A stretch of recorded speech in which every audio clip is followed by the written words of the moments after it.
ఇంకా కొంతమంది ఇంకా మాట్లాడుతూ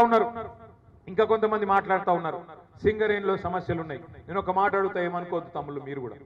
సింగరేణి బెల్ట్ మొత్తం మమ్మల్ని ఒడగొట్టి ఇలా ఈ బ్యానర్లు పట్టుకుంటే ఏమొస్తుందా నాకు అర్థం కాదు. గాడిదలకు కట్టేసి ఆవులకు పాలు పెడితే పాలు వస్తాయా? చెన్నూరులో ఒడగొడితిరి, మంచిర్యాలలో ఒడగొడితిరి, రామగుండంలో ఒడగొడితిరి, భూపాలపల్లి ఒడగొడితిరి, అంత బెల్లంపల్లిలో ఒడగొడితిరి, అంతటి ఒడగొట్టి ఇవాళ కత్తి వానికిచ్చి యుద్ధం మీరు చేయరంటే ఏం చేయాలి మరి? కేసీఆర్ చేసినప్పుడేమో బ్రహ్మాండంగా సింగరేణి కార్మికులకు బోనస్ ఇచ్చి ఫిట్మెంట్ ఇచ్చి మీకు ఇచ్చిన 10 వాగ్దానాల్లో 9 అమలు చేసి బ్రహ్మాండంగా మిమ్మల్ని కడుపులో పెట్టుకొని చూసుకుంటే మా వాళ్ళనేమో ఇంటికి పంపిస్తారు. ఇవాళనేమో ఇక్కడ కాగితాలు పట్టుకొని నిలబడతారు. ఏం చేయాలి మరి? కత్తి వానికిచ్చి యుద్ధం మమ్మల్ని చేయమంటే ఇది ఎక్కడి న్యాయం తమ్మి? ఇవాళ కేసీఆర్ అన్నా మీరెక్కడ బీఆర్ఎస్ వాళ్ళు కొట్లాడాలి, బరాబర్ కొట్లాడతాం. కానీ కలిసి రండి, కదిలి రండి. మీరు ఇక్కడ గెలిపించిన ఎమ్మెల్యేలను ఫస్ట్ కళ్ళబట్టి నిలదీయండి.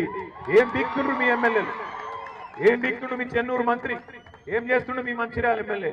ఏం చేస్తుండ్రు మీ బెల్లంపల్లి ఎమ్మెల్యే? పట్టుకొని అడుగును ముందు. ఇదేనా వాళ్ళు ఇచ్చిన మాటలు? అభయహస్తం మేనిఫెస్టో అన్నారు. సింగరేణి గురించి తీయటపుల్లటి మాటలు చెప్పిండ్రు. ఇలా అభయహస్తం మేనిఫెస్టో భస్మాసుర హస్తం అయింది. మీ నెత్తి మీద మీరే చేయి పెట్టుకొని బూడిదయ్యే పరిస్థితి వచ్చింది. అందుకే నేను అంటున్నా, ఓటేసేటప్పుడు కేసీఆర్ గారు చెప్పిండు, చిల్కకు చెప్పినట్టు చెప్పిండు. ఏం చెప్పిండు? రైతు బంధుకు రామ్ అవుతుంది, దళిత బంధుకు జై భీమ్ అవుతుంది, మిగిలినది మొత్తం తెలంగాణను అమ్మకదొక్కుతారని చెప్పిండు. విన్నామా మనం? మీరు వినలే. ఈ జిల్లాలో ఈయనకు ఏమైంది? ఇవాళ భస్మాసుర హస్తం వచ్చింది.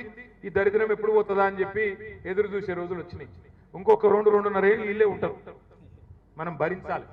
ఒకసారి తప్పు చేస్తే 5 ఏళ్ళు భరించక తప్పదు.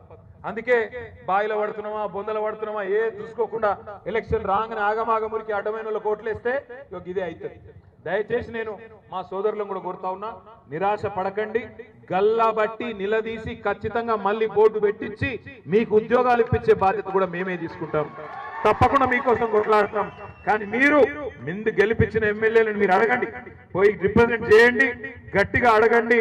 వారసత్వ ఉద్యోగాలు అట్లాగే కొన్ని పేర్ల విషయంలో కూడా కొంత ఆ మారు పేర్ల విషయం కూడా ఉంది. ఇవన్నిటినీ కూడా తప్పకుండా పరిష్కారం జరగాలి అంటే మీరు మాకు అండగా నిలబడండి.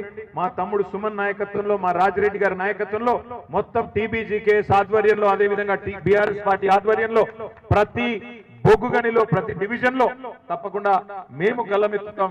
మీరు మాతో కలిసి రండి. ఈ ప్రభుత్వం ఇవాళ ఇస్తున్న మాటలు మరి మాటలు ఇస్తున్న హామీలు చూస్తే నవ్వాలనో ఏడవాలనో తెలుస్తలేదు.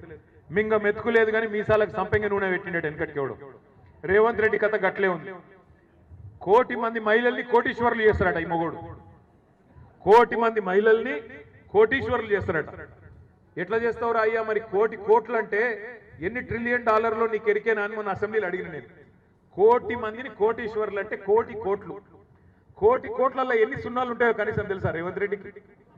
ఏమి తెలియదు. నరకుడే. ఏది పడుతుంది 2500 ఇస్తా, 4000 ఇస్తా, స్కూటీ ఇస్తా, తులం బంగారం ఇస్తా, 15,000 ఇది ఇస్తా, 16,000 అది ఇస్తా, ఇష్టం వచ్చినట్టు నరికిండు. ఇలా కుర్చీలకి కూర్చున్నాడు. ఏం చేయాలనో తెలుస్తలేదు. ఏమంటాడు ఇప్పుడు? నేను లంకె బిందెలు ఉంటాయనుకొని వచ్చినా, ఇక్కడ లంకె బిందెలు లేవు. నువ్వు గట్టిగా అడిగినావు అనుకో, ఏమైరా బాయ్ చెప్తీవి కదా, నవంబర్లో రైతు బంధు 10,000, డిసెంబర్లో 15,000, ఏం సంగతి తమ్మి అంటే నీ లాగుల తొండలు ఇస్తా అంట. గట్టిగా అడిగినావు అనుకో, మహిళలకు ఎప్పుడు ఇస్తావురా అయ్యా 2,500 100 రోజులనే ఇస్తా అంటివి కదా మహాలక్ష్మి ఏడవాయి అంటే నీ గుడ్లు వీకి గోటీలాడుతా. ఇదే ఆయనకు తెలిసిన భాష. గుడ్లు వీకుడు, గోటీలాడు, లాగుల తొండలిడుసుడు, నిన్నగాక మొన్న 3 నెలల పిల్లలు గంటరానుడు. ఈ ఒక ముఖ్యమంత్రి మాట్లాడే మాటలా? గింత లేకి ముఖ్యమంత్రి, గింత చెండాలపు ముఖ్యమంత్రి నాకు తెలిసి భారతదేశంలో ఎవడు లేడు. గింత పెద్ద ఎత్తున దోసుకుంటున్న ముఖ్యమంత్రి కూడా భారతదేశంలో ఎవడు లేడు.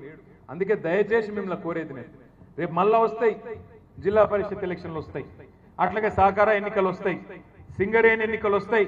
ఆగం కాకుర్రి మళ్ళొక్కసారి.